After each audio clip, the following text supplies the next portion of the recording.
What a great night it's been so far, and we've heard from so many different facets of JA. But you know what, I'd like to introduce you now to some more incredibly inspiring people who believe passionately in the transformative nature of JA and how powerful that experience can be in your life. 5 of our successful alumni are here to share their stories on how JA has impacted them and led them to where they are now. Please join me in welcoming to the stage our alumni panel. The first being Abdullah Snobar, who is the Executive Director of DMZ, Ryerson University, and our panel facilitator this evening. The DMZ is also a leading tech accelerator that helps high-potential startups scale and grow. Under Abdullah's leadership, since 2015, the DMZ's incubator program was named #1 in the world by UBI Global. The organization also opened its first U.S. office in New York City and partnered with numerous industry leaders to build the most highly sought-after programs for startup growth. Very impressive, sir. Prior to joining the DMZ, Abdullah held roles at Ryerson University, the Canadian Armed Forces, Fairmont and Marriott Hotels and Resorts, and co-founded a non-profit foundation in Kenya. He's an avid community builder with long-standing history of working with youth and underserved communities at home and abroad. Ladies and gentlemen, Abdullah Snobar, right there is our facilitator. Welcome. Good to see you again, sir. Joining him on stage is Christina Zhang, the co-founder of Plant A Home. Hi, Christina. Welcome. We've got Hamayal Choudhry, the co-founder of smartARM.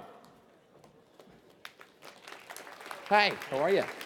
Max Ryerson, the VP of Mergers and Acquisitions for Banyan Software. Hey, welcome. And last but certainly not least, Rakeeb Hossain, co-founder and CEO of Gylcosa. Welcome. How are you? I'm going to turn it over to you, our panel. Abdullah, take it away. Thank you very much, James. How's everybody doing tonight? All right, I know it's cold out there. It's hot in here, so I hope we're going to make sure that this is going to be fun, exciting. You're going to have a chance to hear from our esteemed panelist, myself, and just to kind of learn a bit more about what we did, where we are today, and how we kind of got here, right? So before we start off, just to give you guys an idea, it's going to be 3 minutes, each person giving a bit of an intro about how they became a JA alum and where they are today and how things really kind of helped them, how JA helped them along the way. Before we start, I got to give a big shout out. JA's 50th anniversary. Wow, like that's quite amazing. And I know James has been reminding us quite a bit today, but once you hear these stories, I know for sure you will be digging deep into your pockets and pulling out those tablets and making sure that you double, not $200, $400 hopefully for donations, because the impact that this program has is quite substantial in building the future of this country and building the future of this economy and making us feel that we are in good hands. So I got to encourage you all to continue doing this. So before we start, I'm going to be asking everybody here, how has JA prepared you for where you are today? And to begin, I'll go first. Myself, growing up in London, Ontario, I found JA in a perfect time because it was a time where I was in an age where my mom wanted to keep me distracted. I was one of those troublemaking kids, and she wanted to find anything to get me distracted in the best way possible. JA was exactly that solution for me, and it got me in a very good place. I joined JA in the company program. I went in, there was about 25, 26 of us, and what ended up happening was we ended up picking a product that we thought would serve a market. My friend, who at that point was very eager, wanted to be involved, convinced me that he's going to run for president and I'm going to run for vice president of marketing. Little did he know that I was a bit of an introvert at that point. Selling and marketing was not necessarily my forte, but he pushed me into it. I was definitely convinced, and I had to learn how to do things very quickly. What ended up happening is we agreed to build a product, and we came together, and we decided to sell scarves, linen scarves. Now, take this in for a second. I was the VP marketing for a linen scarves company. The only problem was the company was created in the middle of summer.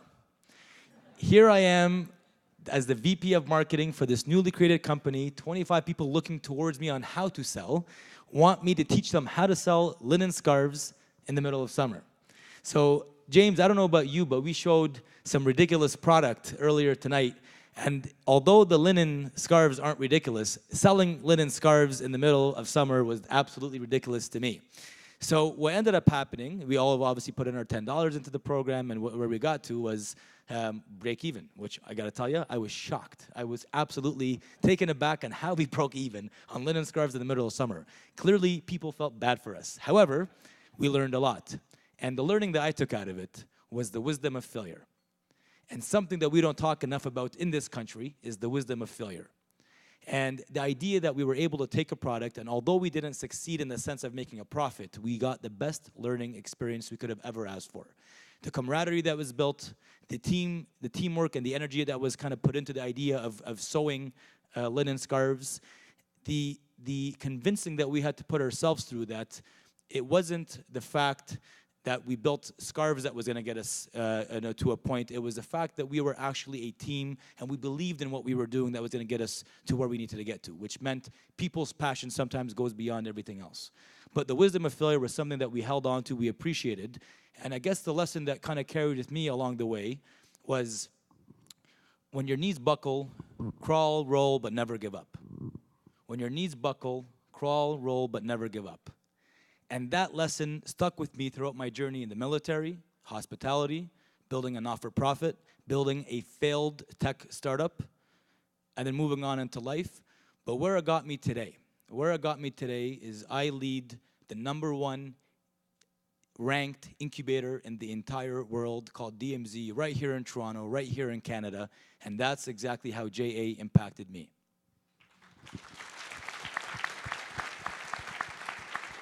So enough about me. Christina, tell us a little bit about your story and how JA prepared you for where you are today. All right, so I am actually a graduate from out west, from JA Saskatchewan. I did the company program for 2 years in high school, and if we're gonna have a contest for ridiculous products, I have one for you. We were doing toilet paper advertising. Get this. Imagine your logos and advertisements right on that piece. You're gonna see it. And we thought we were revolutionizing everything. And it didn't work. We couldn't sell it. People were worried about the paint and things like that. So we ended up pivoting to, okay, I'm not gonna get into too much details, but we ended up becoming a customizing napkin company. So that was my JA experience.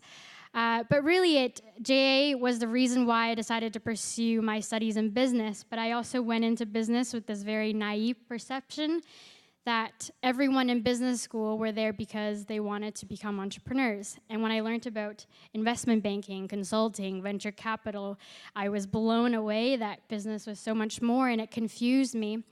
And JA was really the foundation that brought me back to the first reason why I decided to pursue business in the first place, which was entrepreneurship. So after my second year of university, I went back to Saskatoon and started a summer entrepreneurship program through our JA Saskatchewan. And we created programming for inner city and at-risk Aboriginal youth to learn about entrepreneurship. And this is where I really, really found out the core of, I think, what JA really does and what entrepreneurship does, is that it empowers people who never thought that they could have a bright future. And I got to see inner city youth who didn't have aspirations, hopes, that were never hired for jobs because they were of Aboriginal descent, suddenly become confident and empowered because now they can create their own jobs. They don't have to wait around for an interview. They can create their own businesses. So I'm a recent grad from the Ivy Business School in London, which is where I came out to study, which is also why I'm here in Ontario. And I currently am a founder of a social housing company called Plant a Home. We specifically work for people with developmental disabilities and building long-term homes for them when their adult parents are no longer able to take care of them. There's currently a waiting list of about 12,000 people in Ontario who require long-term housing, and that waiting list takes about 20 to 40 years long to move. So I really believe that as business professionals and as business people in this room and as students who are going into business, consider how we can be using our skills to impact our society. Wow. Talk about solving a real problem. Talk about solving a real problem. And I wish you and I had met beforehand. We could have comboed our scarf and our branded toilet paper together and saw what kind of magic can happen from there. That would have been quite amazing. But I gotta tell you, this is to be able to go out and actually follow your passion and solve a problem that really exists is quite amazing. And I had the chance to speak just a few minutes ago with someone on my table, Maya, who was telling me about her experience currently with JA and last year, and she's, you know, to kind of see where JA has even evolved from what she was doing to what I did. She built last year a service focusing on providing people with education around individuals with autism. So people in our country, people in the communities understand what autism actually is. So incredible, and a big shout out to Maya over there. So well done. Hamayal, over to you. So my name is Hamayal, and I'll give you a quick intro. I'm the co-founder of smartARM. This past summer, we took part in Microsoft's flagship student pitch competition. It's called the Imagine Cup. Long story short, there are 40,000 participants worldwide. We represented first our region and then Canada, and eventually we came out first. We won $130,000 to kick. Thank you. We won $130,000 to kickstart our product, which was smartARM. And essentially what we were doing is trying to build very affordable yet very functional prosthetic arms. So when I was asked to come here to speak tonight, I was told that the theme would be reflection, celebration, and impact. And that's exactly what I want to talk about. And I'm going to start with reflection. So I actually have a very fond memory of the JA program. I think it was about 5 or 6 years ago. I was right here at the governor's dinner. I didn't know much about what I was supposed to do here or who I was supposed to talk to, but I was told to network with people. So I walk in and I see a gentleman. I exchange names and we ask each other what we're doing here. He turned out to be an advisor from RBC. And later that night, I told him I'd go and add him on LinkedIn. So I went home, I created a LinkedIn, and I sent him a request. He was my first connection, and he accepted, and I was like, wow, that's pretty cool. I know someone in the big, scary corporate world, you know?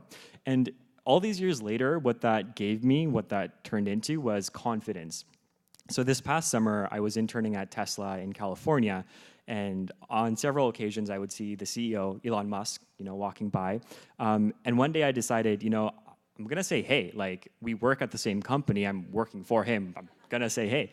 So I introduced myself and I told him where I was from and everything. It was pretty cool. And then once again, when I was involved with this Microsoft competition, I met the CEO of Microsoft, and once again, I had that confidence to approach someone and network with them. And now the second thing, celebration.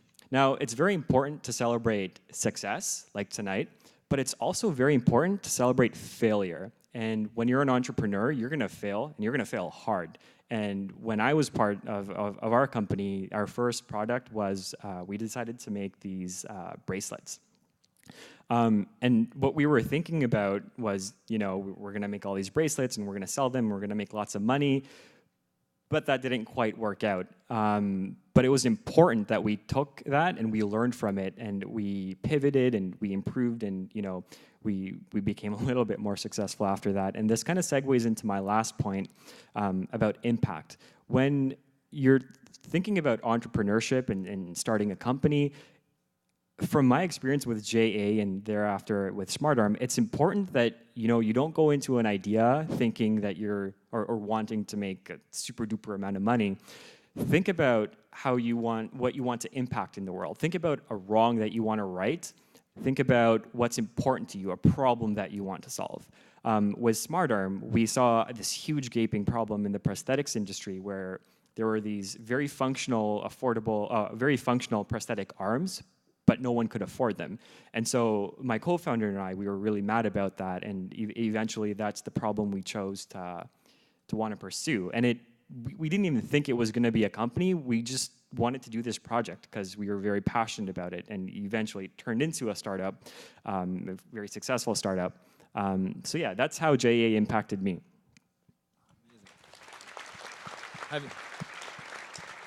Have you thought about asking Elon to be your first investor by any chance? I don't know if that trust is. Yeah, no. Anyways, thank you very much. Max. Great. Hey guys, my name is Max Ryerson. I'm the VP M&A of a company called Banyan Software. We started Banyan Software in early 2017 as a company that would acquire and permanently grow vertical market software businesses for life. So unlike typical private equity companies that buy them and sell them in a few years, we came to the market with this really unique buying strategy of telling owners that we could buy their business and hold it for life. Back a few years, I was in JA starting in grade 10. I was a really quiet, introverted, shy kid. Don't really know what brought me to the session on the first day, but I was certain I was going to sit back and let the program unfold in front of me. Sure enough, about halfway through the first session, I was loud, I was outspoken, and I really found a passion in being comfortable in a business setting. That year, I joined the management team. I won VP Production of the Year, and we also won the prestigious Company of the Year. All students in our company were doing their first year of JA. Fast forward a few years, in my third year in grade 12 with JA, I was fortunate to be the CEO of our company and really lucky to win the Achiever of the Year that year. All 3 years in the program, we didn't really have novel products. We were doing some variation of the gift mug. So it was really the process than it was the actual product that we were selling. Since then, from 2009 on to today, I've been an active volunteer in the company program, and just seeing the progression over the last 9 years of the products that the teams are putting out is just incredible.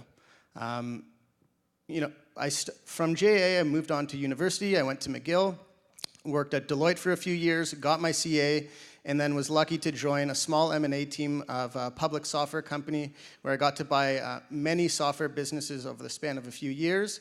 And then the confidence that JA gave me allowed me to go out and actually start my own fund, which acquired software businesses as well. JA's been, it's taught me so much about who I am from a leadership perspective, from a teamwork perspective. 3 things that really stuck out to me from my experience with JA. Number 1 was just the ability and access to some incredible mentors and advisors. Not all of us are lucky to have parents who are business leaders and who are actively involved with what we're doing in regards to our interest to business. So being able week in and week out to work with advisors who really cared about how we were developing as leaders was huge. One thing that one of the advisors told me that stuck with me ever since was, it's not your role, it's not your title, it's what you bring to the table.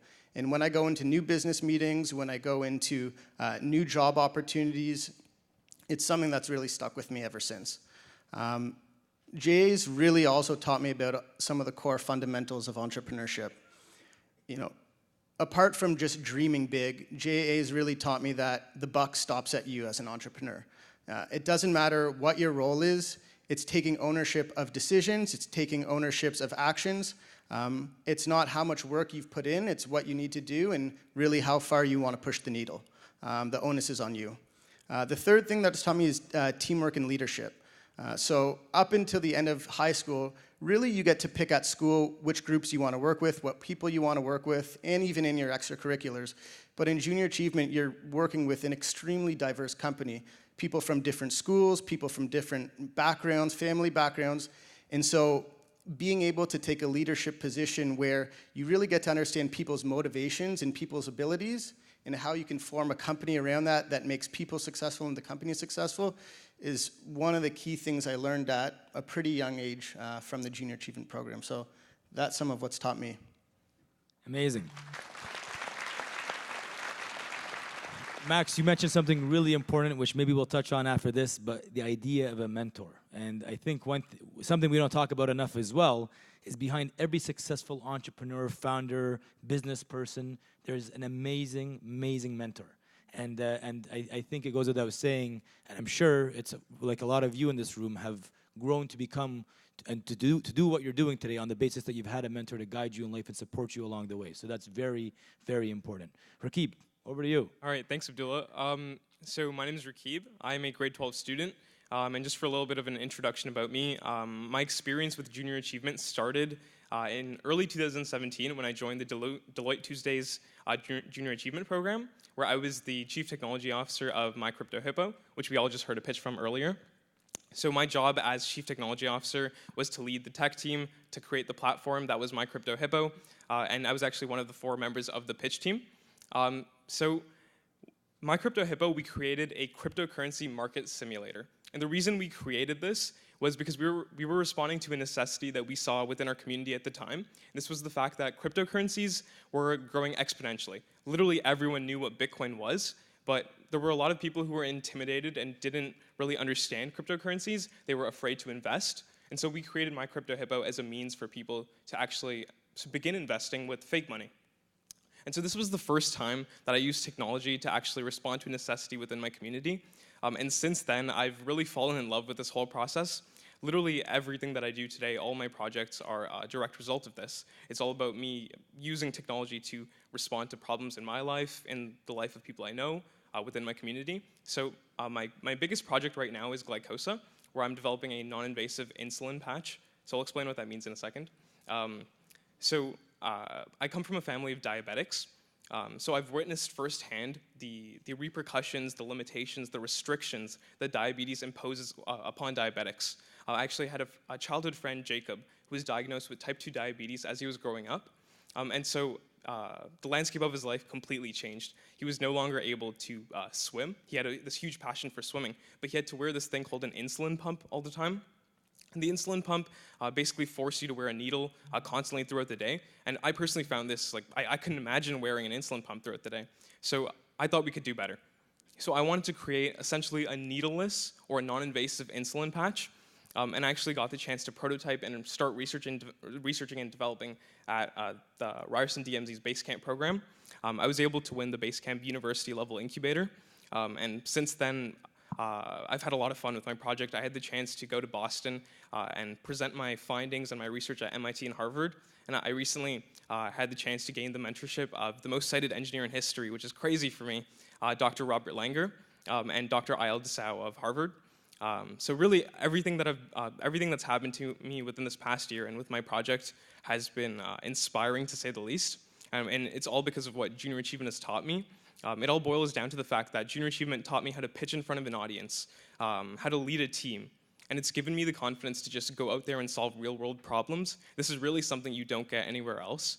Being able to network with professionals, it's just really something that's set the course of my life since. And that's how JA has impacted me.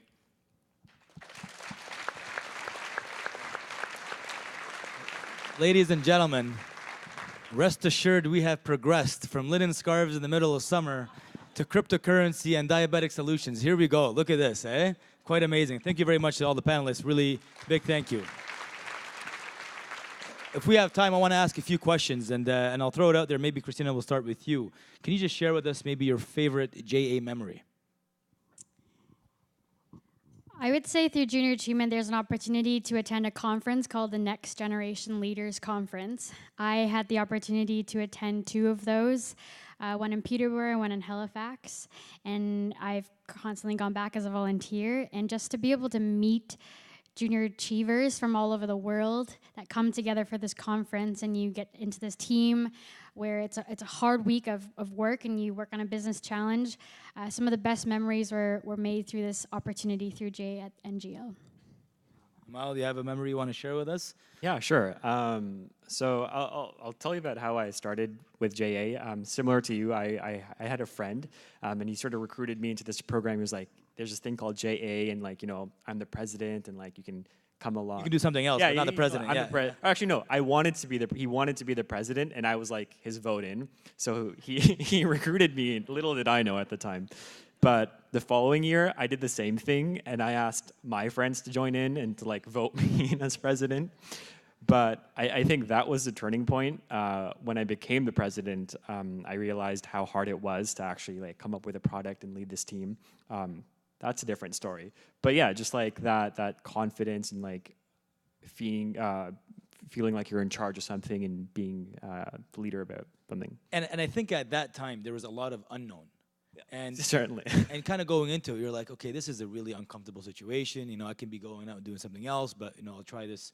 And the learning from that becomes looking at it in the future is how do you become excited by the unknown? Because the unknown is actually quite a powerful thing sometimes when you put yourself in uncomfortable positions, unknown situations, calculated to some extent. Right. But it really gets you to a level that you probably never thought you would be able to get to. Right, and I think it's about you becoming excited, but it's also about making your team excited. Finding that thing or finding that wavelength where you can get everyone excited about doing something great and changing something. I think that's definitely a skill I've learned over the course of the JA program. Amazing. Max, you and I have something very much in common. We both came into a program like this as introverts. We were quiet, we were shy, and now you ask my mother, she'll tell you I'm a radio and I never shut up. But the confidence that was built, can you talk a bit more about that? Because I think it's a really interesting skill set to build. Yeah, in most settings, in team settings, in sports, in school, it wasn't really my calling. I like to sit back, learn by watching people do things and just do. But for whatever reason, there was magic and excitement in it. There was some idea of romanticism when I got in the Junior Achievement Company program. I remember that first time I stepped into the boardroom, it was at Deloitte. There was just something so novel about being a high school student and working in a boardroom that fit with me. And so whereas I wanted to sit back, I just felt compelled to lead. I felt compelled to get involved. And so I think as an introvert, it was just finding where I was comfortable. And it was making product decisions. It was trying to get the best out of people. It was motivating for people to do good, to achieve a common goal. I think that's what really motivated me to speak out. And I would say I'm still probably introverted. I'm not a charismatic leader, but I certainly know when I need to step in and help get things done. And I think being put in that company setting really helped me flourish. That's amazing. And Rakeeb, over to you. Tell us something that, what's one of the biggest experiences of learning you had going to Boston, to America, coming back to Canada, and how do you think that's helped you change and adapt in your ways? Sure. Okay, so a story I really like to tell is the first time I went into the office of Dr. Robert Langer. So Dr. Robert Langer is the most cited engineer in history. He's insanely accomplished, and I remember walking into his room. Literally, the walls were coated in awards. The roof was covered in awards. I swear the floor had awards on it too. And I came in thinking he'd be some pretentious professor, but he was the exact opposite. He was so welcoming. He answered all of my questions. I was a high school student. I am a high school student, and and so when I went into his office just about some premature project, I was expecting him to reject it. Maybe just give me some surface level feedback, but right away in that meeting, we were going right into the nitty gritty stuff. He was willing to sit down with me. I remember we scheduled, I think it was a 15-minute meeting because he constantly had meetings going, and we ended up sitting for 2 hours. And the fact that he gave me that much time was just really humbling and just amazing, I guess. Amazing. We're running out of time, but I do have one last question I want to ask, just quickly, in one word, going down, maybe Rakeeb starting with you and coming back this way. How would you describe what JA has given you in one word? Excitement. Perspective. Confidence. Empowerment. And I would say hope. Absolutely hope. So, ladies and gentlemen, this is the future of this country. There is absolutely no better time to be in Canada and to be Canadian today. And of course, listening to what you listened to today obviously gives a lot of that hope and that potential of where we can go and where we are going as a country. And a big thanks to JA for that, for contributing and being leaders in our community and giving the future a chance to succeed, to grow, be uncomfortable, and embrace the beauty of failure. So thank you very much, and that's a wrap for us. James, over to you. Thank you so much. That was amazing. How about this panel? Come on, make some noise out there, folks. Fantastic. That was amazing. Excellent. Good stuff. Very well. Branded toilet, it didn't work? What? I'd buy branded toilet paper. Wouldn't you use scarves in the summer? That didn't work? What? Come on. But that's the whole point of entrepreneurship is learning through failure. Very, very good points. Fantastic. Thank you very much, Abdullah and our panelists, for sharing your compelling stories about how your JA experience impacted you, your lives, and your businesses. Learning about your journeys and hearing about the things that you've accomplished at such a young age is a testament to the foundation and the lessons that JA teaches our audience. So please join me in thanking our panelists. Wonderful stuff. Thank you so very much, guys. Excellent.